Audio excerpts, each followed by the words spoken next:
Hai, Assalamualaikum, salam sejahtera, salam Ramadan yang ketiga. Hari ni saya nak buat puding yang viral tu kan. Saya ni baru sembuh. Ini Aman dia ada kat rumah ni, dia nak puding caramel cheese. Nama dia yang English tu saya macam susah sikit. Bukan English dia, tak apa perkataan mana lah kan, susah sikit. So, kita buat caramel dulu, biasa kalau caramel. Ini untuk sukatan 5 biji telur sahaja. Setengah cawan dia tak payah banyak sangat. Ni low heat low heat kita bagi dia caramelize dulu dan kita tambah sedikit setengah cawan air biasa. Biarkan dia caramelize dulu, jangan kacau-kacau sangat. Dah caramelize ni, ni dia dah caramelize. Jangan terlalu pekat sangat, nanti kan hangus dia pahit. Buat sikit-sikit, letak sikit-sikit. Setengah cawan, bagi dia cair sikit. Okay, ni dia dah, ni kita boleh masukkan dalam kita punya loyang. Loyang saya special tau, bentuk apa? Bentuk love. Bentuk love. Bismillahirrahmanirrahim. Ni first time saya buat ni, saya tak pernah buat lagi dah puding ni, tapi tengok resepi je lah kan. Okay, ni kita biarkan dia, kita ratakan dia sikit, macam sikit ni, tak apalah. Kita sejukkan dia. Kita sejukkan dia kat tempat rata lah. Sejukkan dia. Dan sementara tu kita boleh bancuh bahan-bahan untuk puding. 5 biji telur. Tadi kan pergi kedai. Telur semua habis. Cik baik ada telur spare. Saya pun dah lama tak buat kek. 1 cawan susu pekat.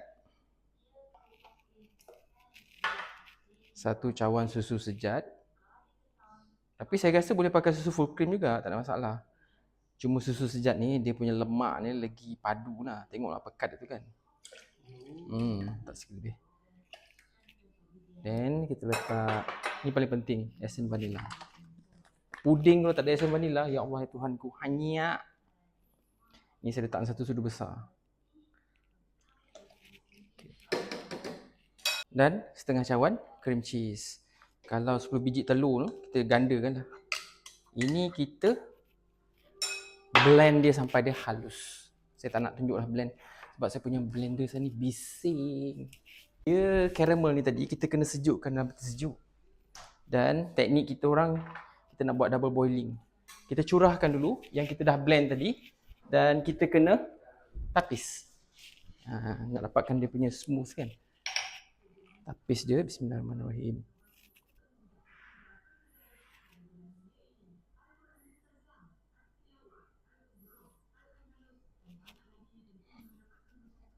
Oven kita panaskan 150, api atas dan bawah.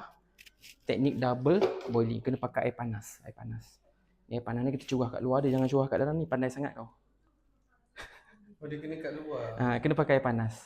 Ni teknik double boiling namanya. Kalau kita buat Japanese cheesecake macam ni juga.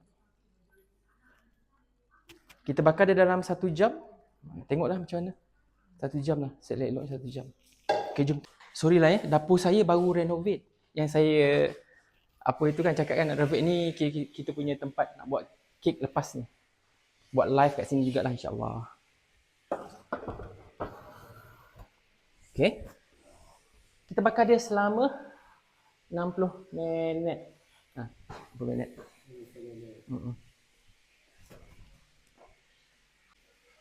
Timer saya bunyi macam zaman dulu punya jam. Tininit. Ini tak ada timer, tak ada bunyi. Dia ada timer tapi dia tak bunyi. Kita tak tahu bila dia masak. Okay. Bye.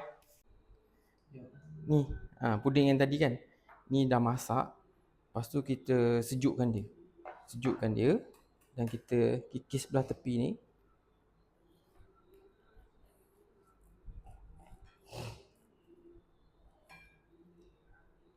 Mungkin tak cantik kot saya buat ni kot. Buat love lah kan.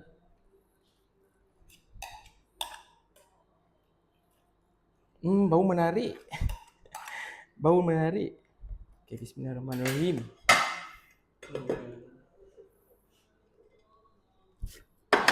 Dah bunyi dah tu. 1, 2, 3. Wah, jadi. Tengok dek. Curah-curah sikit. Okay. Tengok. Jadi.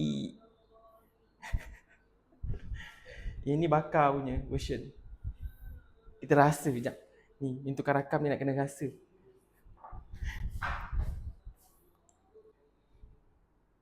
Kita nak potong macam mana ni? Ni love ni, sayang pula nak potong dia. Belah dua lah dik Potong dua.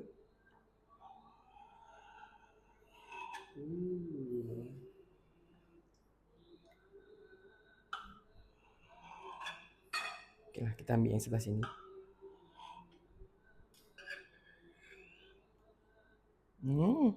Jadi.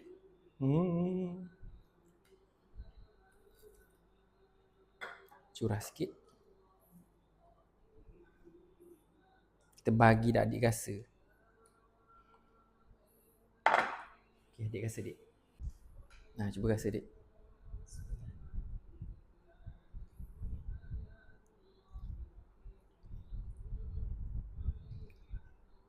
Apa rasanya?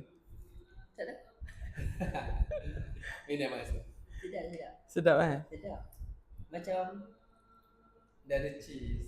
Dia letak cheese. Yang ada Ada? cheese. Nah, tapi sikit. dia masam-masam. Sedap. Sabar rasa sekejap.